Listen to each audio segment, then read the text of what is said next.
नमस्कार, मैं हेमंत बघेल आप सभी का बहुत बहुत स्वागत करता हूं मेरी इस यूट्यूब चैनल में। छत्तीसगढ़ सामान्य अध्ययन से संबंधित 10 प्रश्नों पर रोज हम लोग चर्चा कर रहे हैं, जिसका कि ये 20वां भाग है। और यहाँ मैं जितने भी क्वेश्चन लेता हूँ सब सीजी पीएससी और सीजी व्यापम की परीक्षाओं के लिए काफ़ी इंपॉर्टेंट हो सकता है। तो आप लोग जो है इस सीरीज को डेली देखा करिएगा। ये डेली प्रैक्टिस सेट के नाम से आता है, जिसका कि ये 20वां भाग है। और आप लोग जो है सारे क्वेश्चंस के आंसर तुरंत कमेंट बॉक्स में या फिर अपने पास किसी भी कागज में आप लोग तुरंत लिख सकते हैं। मतलब जैसे ही मैं क्वेश्चन पढ़ूं उसके बाद जो है आप आंसर दीजिएगा, और फिर मैं जो भी आंसर बताऊं उससे आप मिलान करिएगा और बताइए मुझे कि आपसे कितने क्वेश्चन सॉल्व हुए हैं। तो चलिए हम लोग वीडियो को शुरू कर लेते हैं। पहला क्वेश्चन देखते हैं। पहला क्वेश्चन दिया है, माधवराव सप्रे जी को माधवराव सप्रे जी की एक टोकरी भर मिट्टी क्या है। तो देखिएगा, माधवराव सप्रे जी जिन्होंने छत्तीसगढ़ के पहले समाचार पत्र को प्रकाशित किया था, छत्तीसगढ़ मित्र। और ये जो है एक साहित्यकार भी थे, काफ़ी सारे साहित्य इन्होंने लिखा है। तो इन्हीं की एक रचना है टोकरी भर मिट्टी, एक टोकरी भर मिट्टी। काफ़ी अच्छी रचना है, आप लोगों ने पढ़ी होगी इसको। तो ये क्या चीज़ है, मतलब कहानी है, कविता है, निबंध है, उपन्यास है, क्या है, ये आप लोग नीचे कमेंट करके जल्दी से बताइएगा। ये मेरे ख्याल से ना 6th या 7th की क्लास में है, जो हमारे सीजी बोर्ड की जो पुस्तक है उसमें ये 6वीं या फिर 7वीं की कक्षा की जो हिंदी का जो पुस्तक है उसमें ये एक पाठ है। तो काफ़ी अच्छी कहानी है। तो माधवराव सप्रे जी ने लिखा है। तो ये क्या है, तो ये क्या है भाई, एक कहानी है। ये क्या है, एक कहानी है, बड़ी अच्छी कहानी है। अगर आप लोगों ने पढ़ी होगी, एक बुढ़िया होती है, एक बूढ़ी औरत होती है, उसका एक पोता होता है और वो एक झोपड़े में रह रही होती है। लेकिन एक जो जमींदार होता है, रईस आदमी, वो जो है उस बूढ़ी औरत से उस झोपड़ी को हड़प लेता है और उस बूढ़ी औरत को जो है झोपड़ी से बाहर कर देता है। बाद में जो बूढ़ी औरत है एक दिन आती है रात के समय और उस झोपड़े से एक टोकरी भर मिट्टी उठा करके ले जा रही होती है। और जब वो जमींदार रईस आदमी जब पूछता है कि तुम इस मिट्टी का क्या करोगी, क्यों ले जा रही हो, तो वो बताती है कि मेरा जो पोता है उसको यहाँ की मिट्टी से बने चूल्हे से रोटी खानी है। वो मतलब जब से हम लोग इसको छोड़ दिए हैं, इस घर को, इस झोपड़े को, तब से वो खाना नहीं खा रहा है। मैं जो हूँ इस मिट्टी से चूल्हा बनाऊंगी और उसमें जो है उसको पका के खिलाऊंगी, तो उसको लगेगा कि हम लोग अपने पुराने घर में ही रोटी खा रहे हैं। तो जब ये चीज़ सुनता है जमींदार, तो उसका जो हृदय है वो द्रवित हो उठता है और वो जो है उस बूढ़ी औरत को उसका झोपड़ी वापस कर देता है। तो ये बड़ी अच्छी कहानी है, आप लोग पढ़िएगा। माधवराव सप्रे जी ने इसको लिखा है, जो कि कहानी है।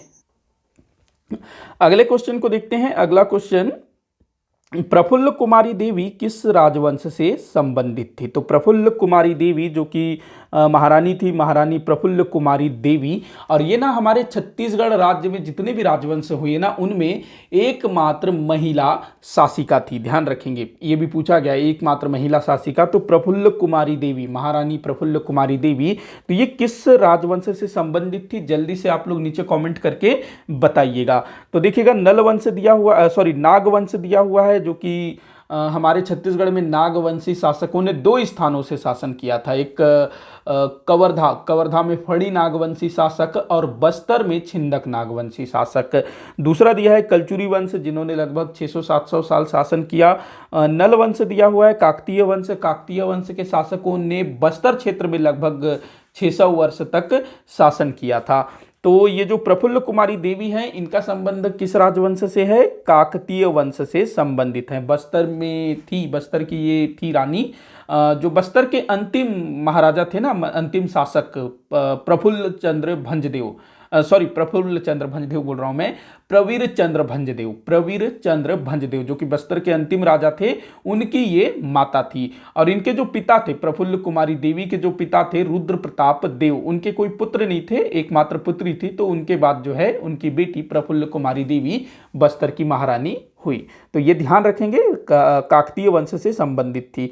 अगला क्वेश्चन है, समूहवाचक संज्ञा को पहचानिए। ये क्या, अच्छा ये क्या कहते हैं व्याकरण से संबंधित प्रश्न है, जो कि सीजीपीएससी में अक्सर पूछा जाता है और कभी कभी व्यापम की परीक्षाओं में भी व्याकरण से संबंधित प्रश्न पूछा जाता है। आप में से काफ़ी सारे लोग बोल रहे थे कि आप जो है व्याकरण से संबंधित प्रश्न भी पूछिए।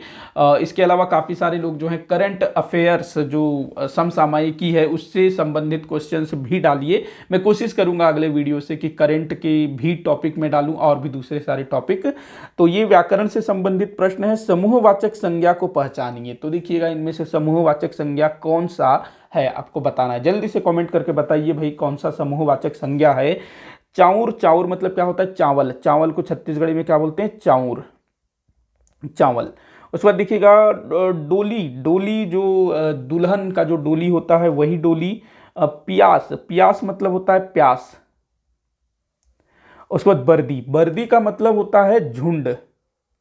क्या होता है? झुंड, जो गाय बैल का झुंड, लोगों का झुंड, इस टाइप से झुंड, बर्दी, बर्दी। अच्छा, मराठी में जो भीड़ है उसको गर्दी बोला जाता है ना, गर्दी।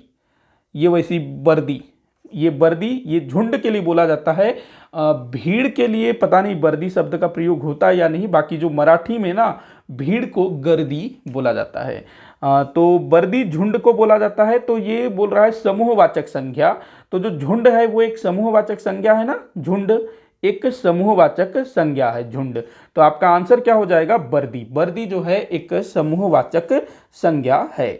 अगले क्वेश्चन की तरफ चलते हैं। कोंडागांव का भोंगापाल का संबंध है। कोंडागांव में एक गांव है भोंगापाल, इसका संबंध किससे है? जल्दी से आप लोग नीचे कमेंट बॉक्स में बताइए। तो भोंगापाल, तो ये किसी ना किसी धर्म से संबंधित होगा, भोंगापाल।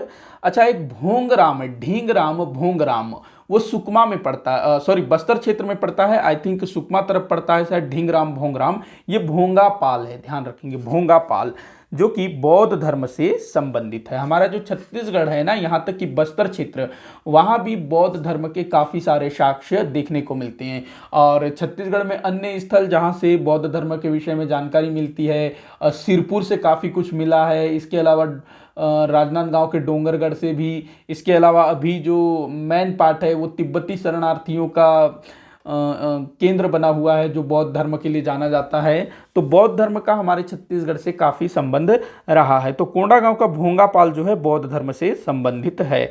अगला क्वेश्चन है, हीरालाल काव्योपाध्याय के छत्तीसगढ़ी व्याकरण को ग्रियर्सन ने किस वर्ष में छपवाया था? तो देखो, जो हीरालाल काव्योपाध्याय हैं, जिन्होंने छत्तीसगढ़ी भाषा का प्रथम व्याकरण की रचना की थी, इनको जो है छत्तीसगढ़ का व्याकरणाचार्य और छत्तीसगढ़ का पाणिनि कहा जाता है। तो इनकी जो पांडुलिपि थी, जो इन्होंने लिखा था, उसको जो है ग्रियर्सन ने प्रकाशित करवाया था। तो किस वर्ष प्रकाशित करवाया था ये आप लोगों को बताना है।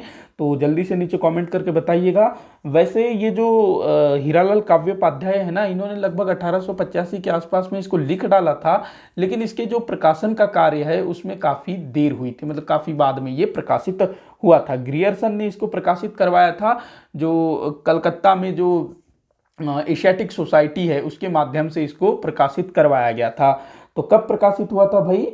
ये हुआ था 1890 में। कब हुआ था? 1890 में प्रकाशित हुआ था। अगले क्वेश्चन की तरफ बढ़ते हैं।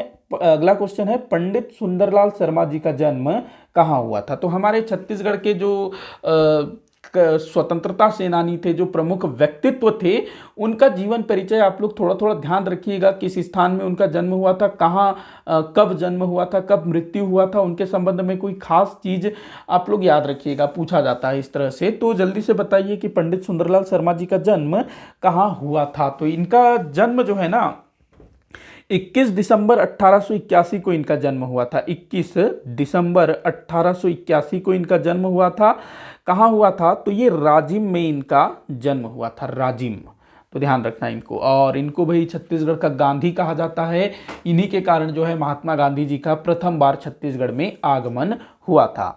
आगे बढ़ते हैं अगले क्वेश्चन की तरफ। छत्तीसगढ़ी में गोंदली किसे कहते हैं? भाई बताओ, छत्तीसगढ़ी में गोंदली किसे कहते हैं? बहुत मतलब जल्दी से कमेंट करके बताइएगा, गोंदली किसे कहा जाता है? तो गोंदली जो है ये किसको बोलते हैं? प्याज को बोला जाता है गोंदली। टमाटर को पताल बोला जाता है, पताल। टमाटर को क्या बोलते हैं? पताल। उसके बाद अदरक, अदरक को क्या बोलेंगे? आदा बोलेंगे ना, बताइए कमेंट करके, आधा ही बोलेंगे या फिर कुछ और बोलेंगे।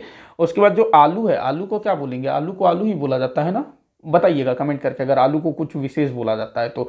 बाकी टमाटर को तो पताल बोला जाता है, अदरक को आदा बोला जाता है, और प्याज को जो है गोंदली बोला जाता है। प्याज को क्या बोला जाता है?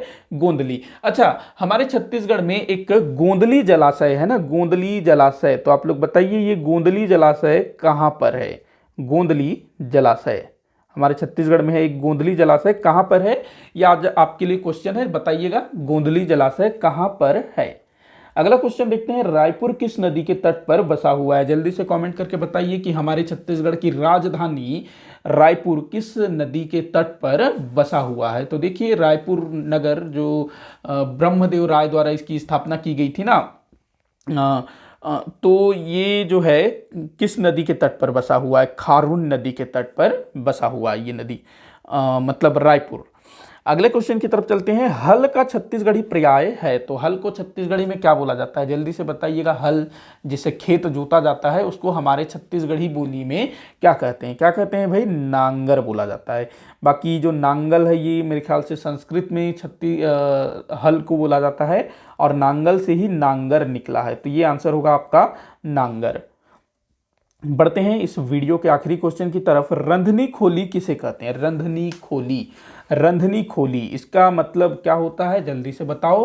तो रंधनी खोली का मतलब होता है रसोई घर। देखो रंधनी का मतलब होता है रांधना, रांधना मतलब पकाना, पकाना, रांधना मतलब पकाना, रांधना से ही निकला है रंधनी, और रंधनी खोली का मतलब होता है रसोई घर, रसोई घर। तो इसका आंसर होगा रसोई घर। इसी के साथ आज का ये वीडियो यहीं पर समाप्त होता है। आप लोग मुझे कमेंट करके बताइएगा कि आपसे कितने क्वेश्चन सॉल्व हुए हैं। वीडियो को आखिर तक देखने के लिए बहुत बहुत धन्यवाद।